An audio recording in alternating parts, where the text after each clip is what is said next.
it may seem strange why I would make some content based around why and how you can breathe more effectively. And the thing is that most people tend to, although we've been breathing all our lives, and we kind of don't even have to worry about it. It kind of takes care of itself, doesn't it? It kind of happens in the background. We don't have to sit there consciously worrying if we're breathing correctly.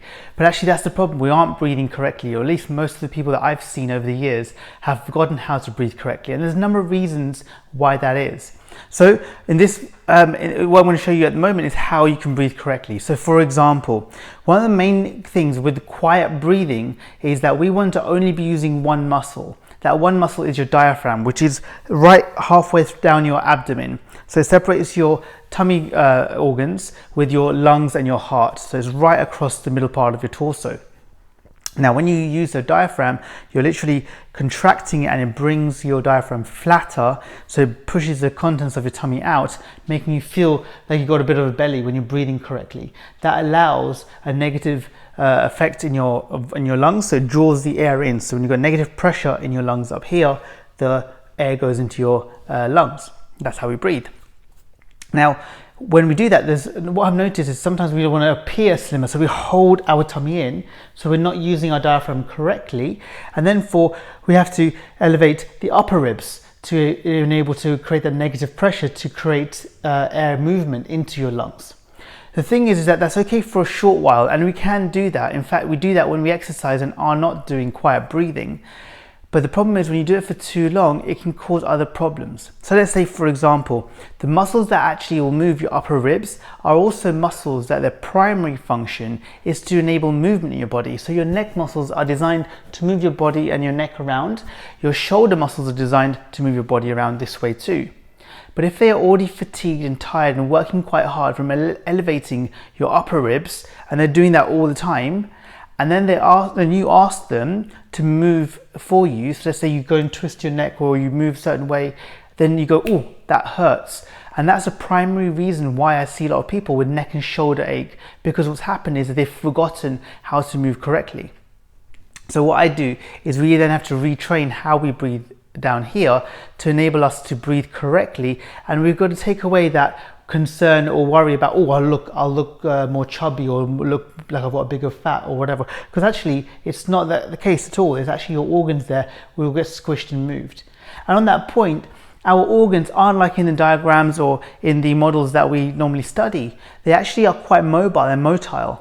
So when you eat food, your stomach will get larger, and that's just normal. Obviously, like everyone understands, if you put more content in something, it'll get larger. If it does, all your other organs have to allow some movement and flexibility to enable there to be more space there.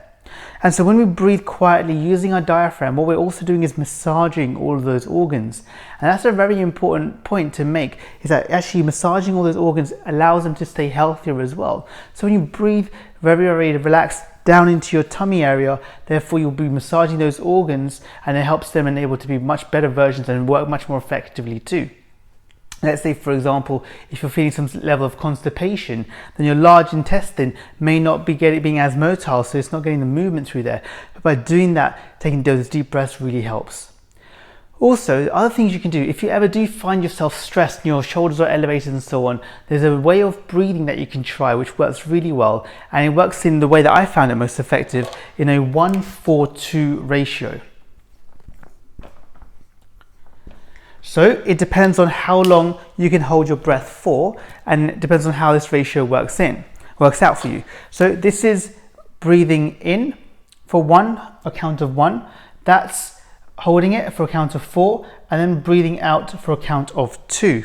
So I'll show you how that works. Let's say, for example, I was able to hold my breath for 5 seconds.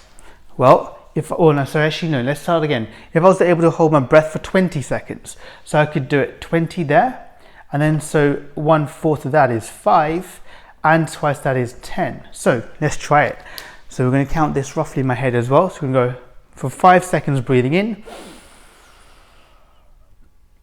hold for 20,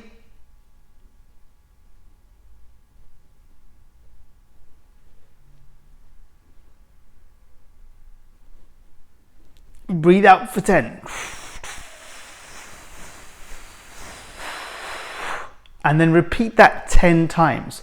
When you do that, what it does is that your stress response, your sympathetic nervous system is working really hard, and you want your parasympathetic system to work harder than your sympathetic system. This enables you to then power up your parasympathetic and power down your sympathetic nervous system, therefore enabling a more relaxed state. In a more relaxed state, what tends to happen is your IQ will go up, or other way around, when you're in a stress state, your IQ goes down. The reason is because we go back into our old fight or flight mode. So when we go into a stress mode, all of our blood is shunted to our skeletal system, primarily our limbs, because either we're going to fight something off or we're going to be running away using our legs.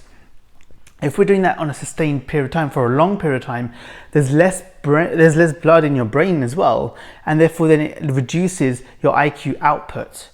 So by doing this as well, it then re-energizes the blood flow, getting it back to where it should be, therefore enabling you to be smarter about what you're doing. So I hope you found this useful, and remember, you can find me on any of my social media channels, and I'll be happy to answer any questions that you have. Thanks for listening and watching.